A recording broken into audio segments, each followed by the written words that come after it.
Bonjour à toutes et à tous et bienvenue dans C'est la passion qui compte, le podcast qui dépoussière l'image de la profession comptable. Dans ces épisodes, vous verrez la multitude de profils qui composent notre profession. Des parcours variés qui ont choisi de vivre le métier comme ils le voulaient. Nous parlerons dans ces échanges de parité, de diversité et d'inclusion, car tous ces profils participent à la richesse de l'expertise comptable. Ici, c'est la passion qui compte. Bonjour Sadia. Bonjour. Et bonjour Eric. Bonjour. Merci d'avoir accepté notre invitation. On est très content de vous recevoir. Eh bien, est-ce que vous pouvez vous présenter? Sadia, je te laisse potentiellement commencer. Très bien. Alors, je m'appelle Sadia, j'ai 39 ans, je suis maman de 3 enfants et j'ai un parcours académique sans trop de couac, on va dire, élève très sérieuse, studieuse. J'ai poursuivi et aujourd'hui, je suis mémorialiste à l'Ordre des experts comptables en vue d'obtenir mon diplôme d'expertise comptable. Yes, parfait, merci. Et Eric, de ton côté? Alors moi, c'est Eric Nidam, voilà, j'ai 27 ans. Oui. Je vais me marier en mai 2022. Félicitations. Merci beaucoup. Et donc du coup, moi je suis expert comptable mémorialiste, en dernière année de DEC. Voilà, Sadia elle disait qu'elle avait un parcours plutôt académique. Moi, j'étais pas l'élève le plus studieux, on va dire. Ouais. Je suis passé par une année à la fac. En fait, je me suis un peu cherché. J'ai fait une année à la fac en maths. Le système de la fac ne me plaisait pas forcément, enfin n'était pas fait pour moi, on va dire. Donc du coup, après, je suis allé sur le DCG et le DSCG en école. En école d'expertise comptable. Ouais, parfait. Et alors, ce qui est hyper intéressant, donc toi, de ton côté, Sadia, tu as fait un lycée qui était en zone d'éducation prioritaire. Tout à fait. Et un collège aussi. Collège-lycée. Okay. Exactement. Et donc, tu es passé par là. Après, tu as été boursière pendant tes études ? Voilà, boursière durant toutes mes études, échelon maximum. Exactement. Voilà. Et poussée, on va dire, par mes professeurs à effectuer une classe préparatoire en vue d'intégrer une école de commerce que j'ai intégrée, celle de Neoma Business School. Donc à l'époque, c'était l'ESC Rouen. Voilà, à l'issue de mes 3 années, j'avais finalement encore un parcours assez généraliste. Donc j'ai dû me spécialiser et j'ai choisi la finance, la compta et le contrôle de gestion. Et tout naturellement, j'ai effectué un certain nombre de stages et celui qui m'a le plus plu, c'est dans un cabinet d'audit et d'expertise comptable que j'ai intégré donc à l'issue de mon diplôme à l'époque et j'y ai effectué toute ma carrière. Ok. Voilà. Yes. Et donc c'est ça qui t'a donné envie, en fait, c'est cette découverte en entreprise, enfin dans ce cabinet, qui t'a donné envie de continuer. Exactement. Sur cette voie-là. Pour rester finalement, il faut avoir le diplôme du métier. Et le diplôme du métier, c'est le diplôme d'expertise comptable que j'ai débuté du coup il y a 6 ans, donc relativement tardivement par rapport à mes pairs. Mais en tout cas, je l'ai fait une fois que j'étais sûre de vouloir prendre cette direction. Et cette direction, c'était celle finalement d'obtenir un diplôme d'une profession libérale qui permet soit d'être indépendant, donc d'exercer une profession libérale au même titre que celle des avocats ou des médecins, régie par un ordre qui est l'ordre des experts comptables, ou poursuivre au sein de mon cabinet, mais en étant finalement dans une confrérie entre guillemets de partenaires. Et vraiment, c'est ce qui m'a séduit et ce qui m'a finalement donné envie de poursuivre et d'obtenir ce diplôme en vue de l'exercer de façon indépendante un jour. Super. Et toi, de ton côté, Eric, pour le coup, tu vis à Neuilly-sur-Seine.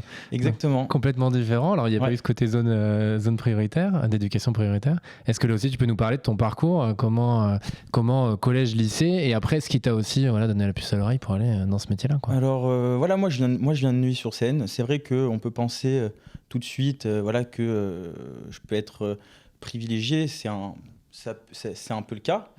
Voilà, c'est vrai que on est arrivé... Mes parents sont arrivés.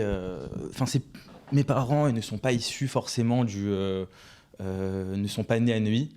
Du coup, ils viennent de rien.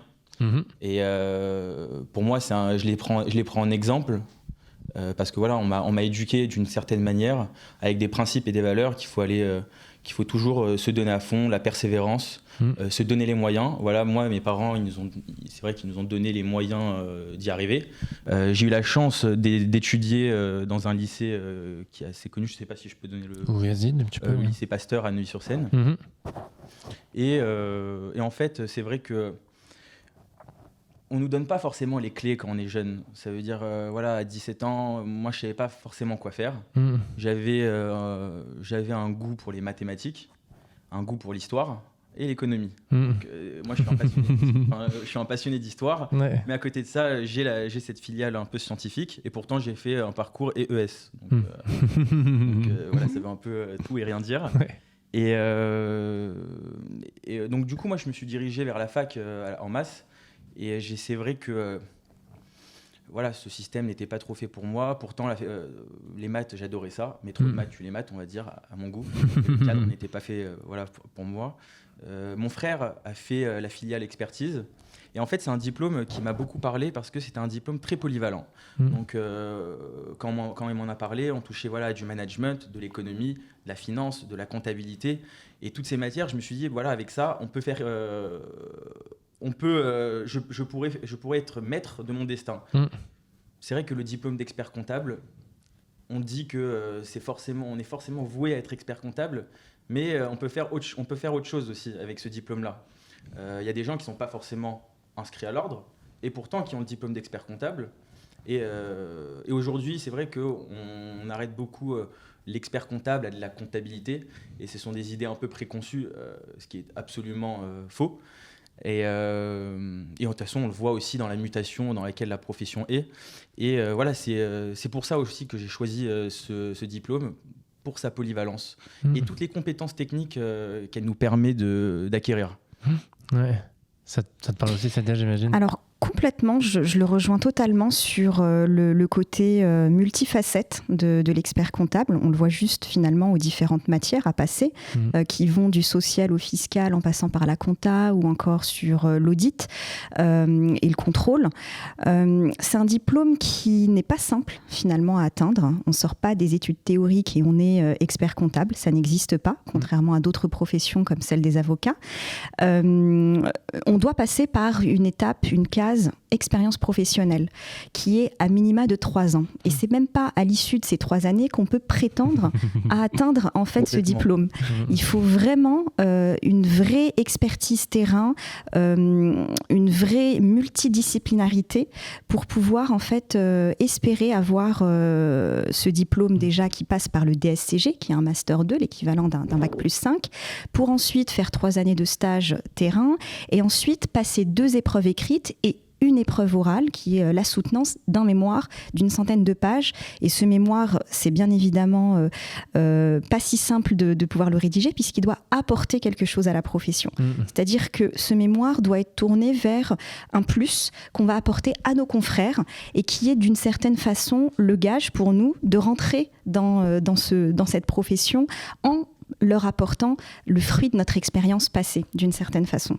Donc, ça en dit long quand même sur, finalement, le parcours académique, la crédibilité aussi de ce métier, et enfin, sur le sésame aussi qu'il permet d'atteindre, puisque en ayant ce diplôme, finalement, on a également la clé de l'entrepreneuriat. Et l'entrepreneuriat, c'est pas non plus quelque chose de si simple à exercer, surtout que c'est surtout que c'est dans le cadre d'un métier réglementé. Et c'est même pas en ayant ce diplôme qu'on peut prétendre être finalement un expert en tout, tellement c'est large.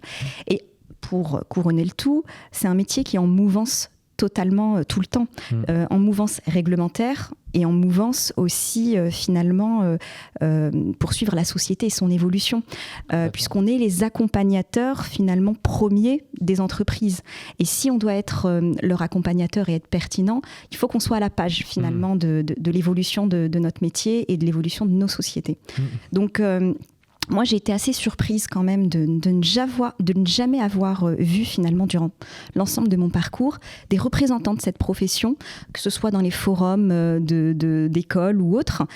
Donc c'est un métier qui est méconnu et malheureusement qui pêche à être sexy et connu auprès des jeunes étudiants qui peuvent pouvoir avoir envie un jour d'exercer ce métier.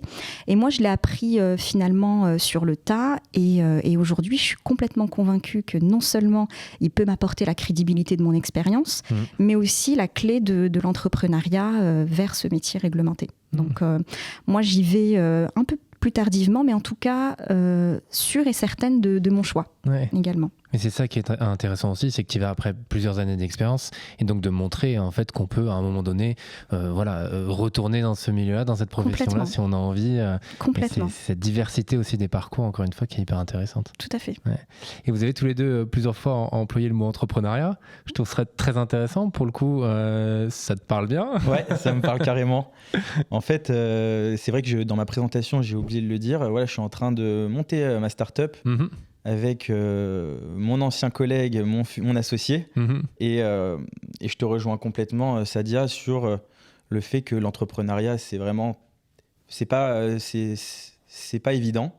C'est pas instinctif, mais ça demande beaucoup de compétences. On n'est pas forcément prêt à ça au début. On se dit pas, bon, je vais entreprendre comme ça du jour au lendemain. Et en fait, nous aujourd'hui, avec mon associé, on monte une start-up. Voilà, c'est une plateforme de mise en relation entre experts comptables et clients. Et en fait, l'idée est venue après on en reparlera, mais de la diversité. Des compétences, de la diversité culturelle. Et en fait, de base, c'était juste une idée de mémoire. Au final, on en a parlé à différents collègues, à différents experts comptables qui nous ont validé plusieurs points. On a fait des constats sur la profession et sur son évolution. Et aujourd'hui, c'est vrai que là aussi, je rejoins Sadia sur le fait que la profession d'expert comptable, elle est vraiment méconnue du grand public. Et voilà, comme je disais tout à l'heure, on pense le client va peut-être penser comptable. Il ne fait même pas la distinction entre l'expert comptable et le comptable. Mais ça peut aussi s'expliquer par la proportion de la mission comptable dans le chiffre d'affaires d'un cabinet. Aujourd'hui, je pense que c'est la stat. 64% du chiffre d'affaires d'un cabinet, c'est la mission comptable courante. Et au final, je pense que cette image d'expert comptable, elle s'est jouée sur le fait que l'expert comptable a misé, est resté un peu sur ses acquis. Dans le sens où il y a une quête de productivité et de rentabilité, et au final, on privilégie la quantité à un peu la qualité. Parce que, et ce qui est dommage, en fait, c'est qu'on oublie parfois que l'expert comptable aussi est un acteur de confiance. Et on l'a particulièrement vu dans le contexte du Covid. Il a accompagné le dirigeant sur les points... sur la vie de l'entreprise, tout simplement. Tout simplement, ouais. C'est ça. Et la maintenir en vie, surtout. Et la maintenir en vie, ouais. Et en fait, on voit que dans l'évolution de la profession, cette mission comptable courante va être amenée petit à petit à disparaître. Et nous, moi aujourd'hui, en tant qu'expert comptable mémorialiste, que je trouve un peu dommage, c'est qu'on nous forme à de la productivité, à être producteur de comptes, c'est-à-dire de la mission comptable, c'est-à-dire saisie, déclaration fiscale et bilan. Mais en fait, le rôle de l'expert comptable, c'est pas ça. C'est la base la base de son activité. Le rôle de l'expert comptable, c'est d'apporter du conseil et de l'accompagnement. Et quand on voit toute l'évolution du métier, avec les changements technologiques, cette mission comptable qui va petit à petit être automatisée, et ben on va voir que on va avoir des compétences. L'expert comptable va devoir développer des compétences autres que la comptabilité pure et dure. Complètement, c'est le côté, la complexité du métier, il y a plein de choses, et vous l'avez dit, on a parlé d'entrepreneuriat, et beaucoup d'experts comptables, quand ils lancent leur cabinet, deviennent forcément entrepreneurs, et donc c'est pas, comme tu disais, juste, entre guillemets, ce qui est déjà énorme, la base, la base qu'on peut apprendre pendant les études. Complètement. Et tu parlais de diversité aussi, alors des profils, est-ce qu'on peut revenir là-dessus aussi, justement? C'est intéressant. En fait, moi, moi, mon associé, on est 2 profils différents. Donc, issus de confession... moi, je suis de confession juive et mon associé est de confession musulmane. On est issus de milieux sociaux différents. Et en fait, c'est ça qui fait notre force. C'est ça. Et surtout, on a la même vision des choses, les mêmes principes et valeurs humaines qui sont au final importantes, très importantes. Et moi, ce que j'aimerais souligner, c'est qu'il ne faut pas s'arrêter à une étiquette. Voilà, par exemple, moi, j'ai très bien eu des préjugés en cabinet. Bah, tu viens de Neuilly, donc t'es riche. Ou t'es un gosse de riche, peut-être, voilà.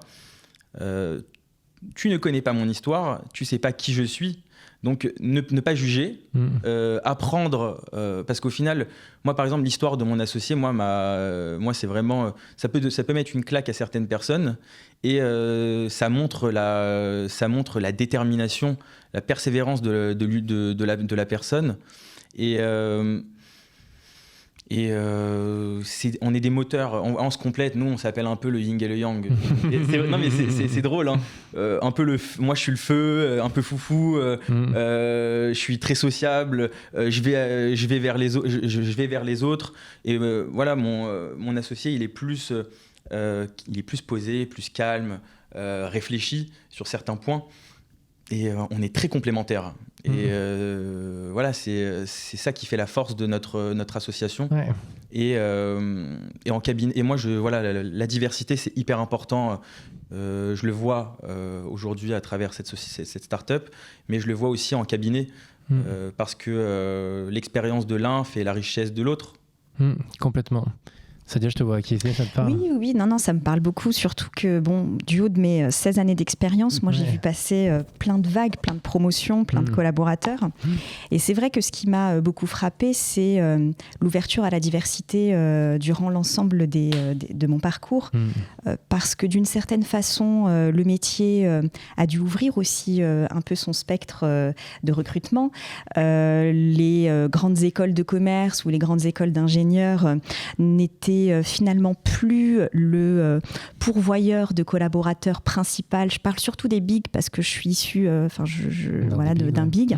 Et donc, on a vu que finalement, de plus en plus, les bigs s'ouvraient aussi à des formations du métier du DCG, des SCG, et donc à des populations qui finalement n'auraient pas pu prétendre à intégrer des bigs auparavant, et qui l'ont fait, et pour lesquels finalement un rattrapage a dû être fait dans le cadre de leur apprentissage, parce qu'ils sont entrés par le biais de l'apprentissage, et derrière c'est sur 2-3 années que d'une certaine façon les manques ou les lacunes que certains collaborateurs pouvaient avoir, notamment en savoir-être, plus que savoir-faire, ont pu être comblés durant ces années. Et c'est vrai que j'ai pu finalement aussi participer à ces créations de classes en binôme avec des écoles, et à la montée en compétences de ces collaborateurs pour qu'ils deviennent aujourd'hui des collaborateurs comme les autres, avec toutes les compétences et l'envie justement de s'améliorer là où effectivement ils pouvaient avoir certaines lacunes. Donc c'est du gagnant-gagnant à la fois pour les entreprises, mais aussi pour les collaborateurs en question qui quittent et sortent un peu de leur milieu social d'origine, qui découvrent un nouveau monde de l'entreprise, mais aussi un monde de l'exigence, de la méritocratie aussi, parce que c'est un métier qui est extrêmement éprouvant, qui nécessite de ne pas toujours compter ses heures, surtout quand on débute, mais qui peut vite renvoyer l'ascenseur et récompenser notamment ceux qui s'investissent le plus. Donc on est encore un peu dans des systèmes un peu école, avec des promotions, avec des passages de classe, etc. Mais au moins, ça a l'intérêt ou l'avantage de pouvoir permettre à ceux qui s'en donnent les moyens de pouvoir gravir les échelons et progresser, tout simplement. Et d'y arriver, ouais. C'est ça qui est beau, c'est ça qui est hyper intéressant. Complètement. Et toi, tu disais que tu avais aussi potentiellement l'envie de lancer ton cabinet, c'est ça ? Exactement. Ouais. Alors moi, qu'est-ce qui a été le déclic pour le coup qui te donne l'envie, justement ? L'âge. Je l'assume complètement. Donc à l'aube de mes 40 ans, je vais les avoir dans quelques mois, et puis dans le cadre du confinement aussi, je pense qu'on n'a jamais été autant exposée en tant que femme, en tant que femme active, en tant que maman d'enfants et en tant que poste à responsabilité au sein d'un big, que cette période de confinement qui a été vraiment une période où tout s'est accéléré, où tout a finalement été majoré en termes de temps de travail de 20-30% à tout niveau. Ouais. Donc là où on pouvait déléguer des tâches ménagères, on ne pouvait plus du jour au lendemain parce qu'on n'avait plus d'aide. Là on pouvait déléguer des devoirs à la maison ou autre, on n'avait plus non plus la possibilité. Là où on avait un équilibre entre époux sur la charge de travail ou la charge mentale, on n'en avait plus parce que finalement monsieur, c'était peut-être plus important pour lui d'aller travailler. Enfin, disons que moi je pouvais télétravailler là où lui ne pouvait pas télétravailler. Donc on va dire que c'est toutes ces choses-là qui, cumulées, font réfléchir et demandent à prioriser finalement ce sur quoi on a envie d'avancer et ce qu'on est prêt à lâcher. Donc moi, clairement, ma priorité était d'avoir ce diplôme, d'obtenir ce diplôme. Et aujourd'hui, je me donne les moyens d'obtenir ce diplôme pour 2 raisons. La première, déjà, pour crédibiliser mon parcours professionnel et l'estampiller finalement à l'aide d'un diplôme qui est un diplôme d'État, qui a une certaine valeur. Et deuxième chose, c'est de pouvoir accéder à l'entrepreneuriat et à l'indépendance d'exercer, de choisir, d'être maître finalement de sa propre structure et de choisir son style de management, de choisir son portefeuille client, de choisir un certain nombre de choses que finalement je ne pouvais pas choisir ou ne plus choisir parce qu'en tant que salarié, on reste tributaire finalement des décisions exactement, auxquelles on peut adhérer ou pas adhérer. Peu importe, le fait est que j'ai eu vraiment ce sentiment de besoin d'indépendance et de ne plus avoir de hiérarchie. Donc, fatalement, ça s'est traduit par ma volonté de me lancer. Et aujourd'hui, moi, j'avais un portefeuille client qui était très basé start-up, y compris des Next 40. Donc celles qu'on appelle aujourd'hui les prochaines sociétés CAC 40, qui ont été extrêmement intéressantes et formatrices pour moi en termes d'accompagnement. Et ce que je souhaiterais, c'est finalement poursuivre un peu cet accompagnement pour répondre aux enjeux de ces sociétés qui se développent extrêmement vite, qui ont besoin de passer des paliers stratégiques et pour ça, elles doivent être accompagnées d'experts comptables, de commissaires aux comptes et d'autres professionnels réglementés, mais il faut coordonner cet ensemble. Et moi, c'est là où j'ai envie de m'inscrire dans cette coordination parce que finalement, je maîtrise bien les tenants et les aboutissants et l'ensemble de la bout de la chaîne. Et dès que j'aurai mon diplôme, j'aimerais bien aussi m'ouvrir à justement ce métier du chiffre et le développer. Donc je suis vraiment au balbutiement de ma société puisque je viens tout juste de commencer, mais je suis extrêmement confiante en l'avenir parce qu'on le voit aujourd'hui, le marché de la French Tech est extrêmement dynamique. Il est extrêmement prisé aussi par les investisseurs étrangers. Donc c'est dire à quel point il y a de quoi faire, il y a une vraie dynamique et pour moi c'est d'une certaine façon la continuité de mon parcours effectué jusque-là et je pense pouvoir apporter à n'importe quel profil d'entrepreneur, ayant moi-même finalement un profil issu des milieux populaires, mais également celui de collaborateurs qui sont issus d'écoles de commerce ou d'écoles Bac plus 5 ou autres. Donc j'arrive à bien cerner finalement les besoins et les attentes de chacun. Ok, super, bravo pour le coup.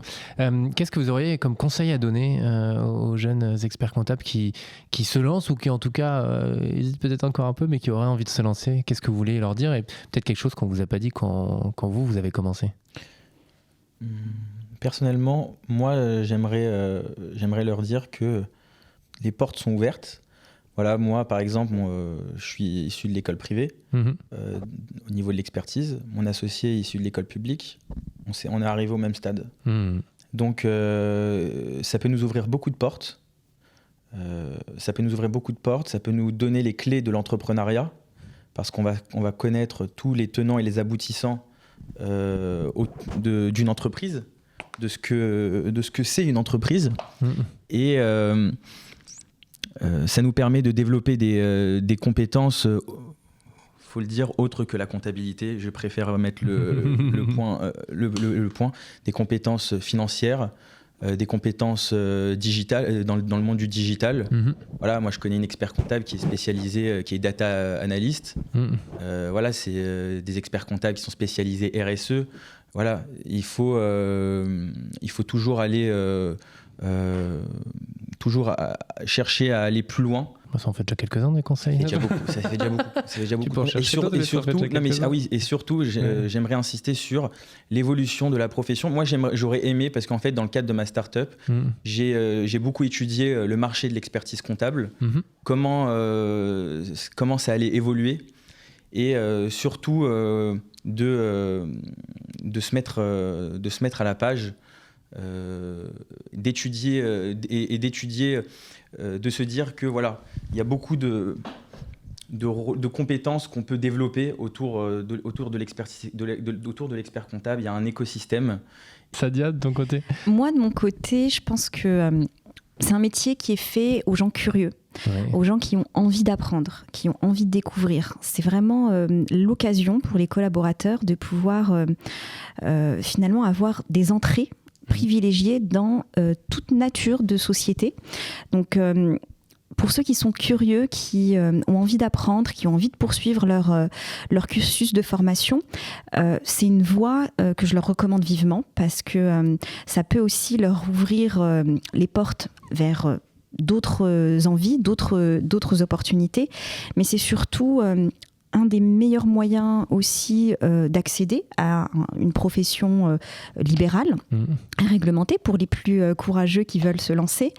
Mais c'est aussi un métier qui a vocation à fortement évoluer et notamment à laisser de côté ce qui pouvait paraître un peu gnangnan ou un peu chiant, à savoir la pure saisie comptable, etc. Aujourd'hui, le métier de demain sera complètement différent. Il est déjà en train de changer. Il y a des startups aujourd'hui qui, en un clic, permettent d'automatiser l'ensemble de la comptabilité.